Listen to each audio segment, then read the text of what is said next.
Welcome to Coach's Corner, hosted by Ozzy Gonzalez.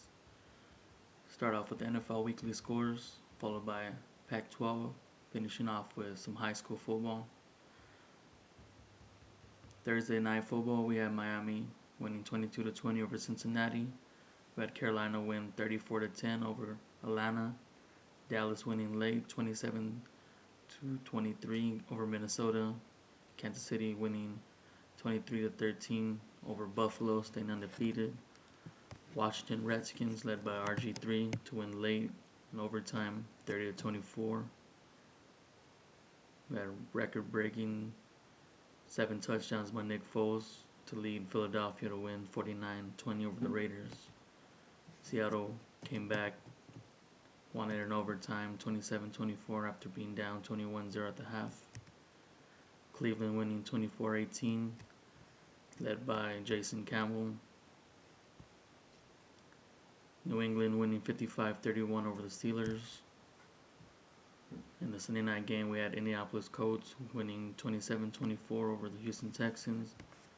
And for the Monday night game, we had Bears win 27-20 over the Green Bay Packers. Now, as for the Pac-12, Halloween, we had ASU win 55-21 over Washington State.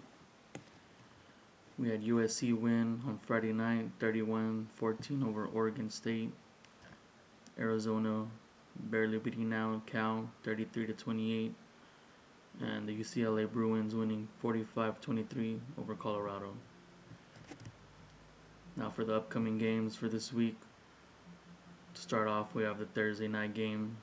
Going to be a big game for the BCS and game of the conference for Pac-12. We have number 3 Oregon visiting number 5 Stanford down in Palo Alto.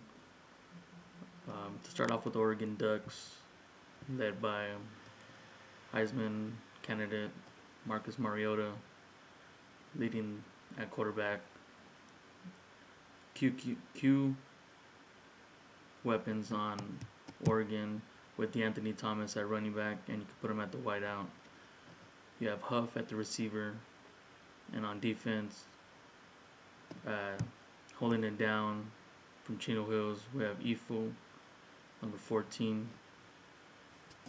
And for Stanford, with a lot of key components leaving, they're still playing strong in the Pac-12, so this game is pretty much for Pac-12 North. I still see Oregon winning big, explosive offense, and D holding it down. Now for the high school sports, we have the Mount Baldy League.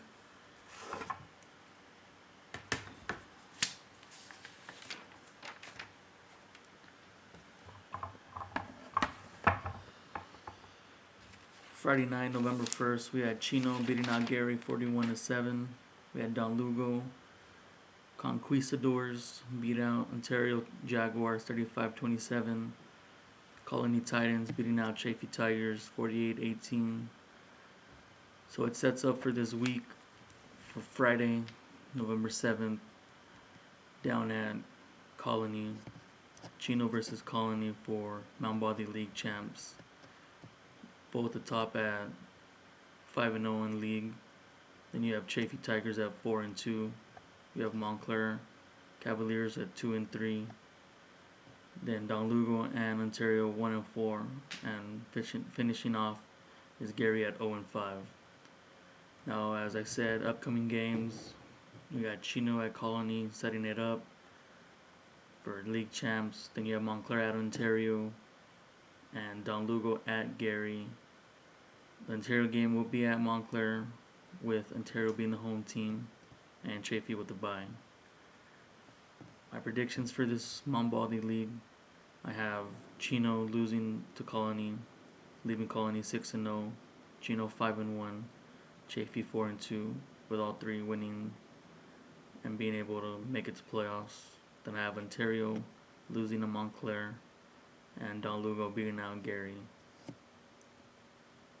Colony was a surprise, having a week 1-4 preseason, as well as Chino always being good, but not as good as in the beginning, but starting off the league strong. Now both of them are heading out 5-0, winner take all, down at Colony.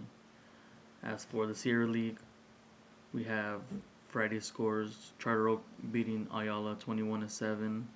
South Hills High School, Covina winning out Damien 42-24, and Chino Hills Huskies with a big win 70-49 over Claremont. Offense was explosive this week. And as for the upcoming games this week, we have South Hills at Ayala, Chino Hills at Damien, and to finish off the league, we have Charter Oak at Claremont. Predictions for this week: I have South Hills beating out Ayala, I have Chino Hills beating out Damien, and could be an upset, but you never know. I have Charter Oak beating out Claremont. Claremont can have the upset. As far as the league standings, we have 4-0 Charter Oak, 3-1 Chino Hills, 2-2 South Hills and Damien. We have 1-4 Ayala, and 0-3 Claremont. The way I see, Damien gets the third playoff spot in the league, along with Chino Hills and Charter Oak. The way it comes down, Chino Hills should be able to run, and Charter Oak should be able to run their show. Might be able to see each other in the playoffs. As for Mount Baldy, early entrance for Chino and Colony, maybe losing in week 1 as much as week 2 atop the Inland Division. And as for Sierra League, I still see Chino Hills going far, being able to fix things this week on defense. Offense stays explosive all year, scoring an average of over 50 points a game. So signing off, this is Coach Young Ogonzo 10. Follow me on Instagram and Twitter. Peace.